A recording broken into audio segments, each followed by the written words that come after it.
you think the devolution unit's main role should be to extend the interests of the devolved nations across the United Kingdom to the rest of the world? Well, its role is, as I described, both ways. Its role is to make sure that the interests of the Scotland, Wales and Northern Ireland are well understood in the UK government policy making, and that our position is well understood around the world. And what's really important for the devolution unit is expressing the UK government's policy. And the UK government's policy is that the UK government's position in our devolution settlement is the right one for the UK. Okay. Could the Foreign and Commonwealth Office and the Devolution Unit furnish this committee with the detail of the discussions that went on with the Russian diplomat in relation to Scotland's independence? What Russian diplomat was this? The reported from Etar Tass, citing a source in the Prime Minister's office, that Britain was extremely interested in referendum support from Russia, that the Sunday Herald then followed up on this on last Sunday. A member of the FCO's devolution unit briefed a Russian diplomat at the Russian embassy at Russia's request. If we could have that information. What are we being asked to provide here? It seems somewhat the actual detail inchoate. of the conversation that went well, on. You're asking me to provide detail of conversations between two people, neither of whom you name. What I can give you is I've briefed an official from the Russian embassy. I've briefed officials from dozens of embassies. It's one of the interesting elements of the position we're in, but we have a lot of interest from around the world in our situation in Scotland.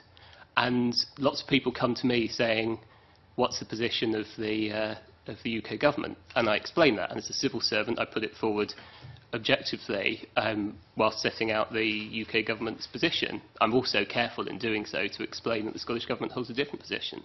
I've briefed the Russian embassy.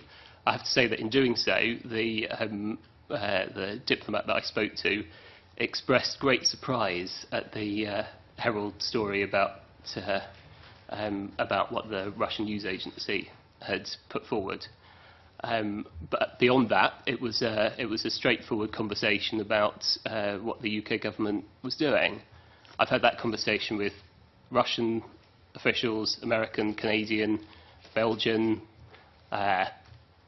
Philippines, Kurdistan, Italians. I mean, it goes on and on because everyone's interested, and I think that's quite a good thing. It certainly put Scotland's position much more prominent in the world stage. Could you furnish this committee with some of that information, all the countries that have been briefed on a one-to-one basis, and what the basis of that briefing was? Yeah, absolutely. Well, actually, I don't know that that's really something for us to give an undertaking on. The majority of it has been released under FOI anyway, so we would like the rest of it. Indeed, but I mean, you've just given a very wide specification there, and it would be for the Foreign and Commonwealth Office to release information about what they have done. It's not an undertaking I can give here. But you're not represent. Well, I'm confused. I'm absolutely confused today because I'm not sure whether the Secretary of State for Scotland, you're Scotland's man in Westminster, or you're Westminster's man in Scotland. It seems to have shifted back and forward all morning. So if you're saying we as a committee have to go to the Foreign and Commonwealth Office to retrieve that information, then we will do that. Well, I am the Secretary of State for Scotland. This is one of my officials. He is answerable to me. You've made a request for the release of information on a very broad specification from another government department. I don't know, given the broadness of the specification that you have given us, whether that is something that colleagues in government would be able to provide you with. In international relations, there might be any number of reasons why that might not be appropriate.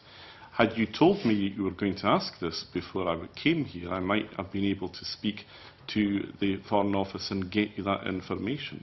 Had you taken me up on my offer of bringing Mr Liddington with me, he might have been able to give you the answer on the spot.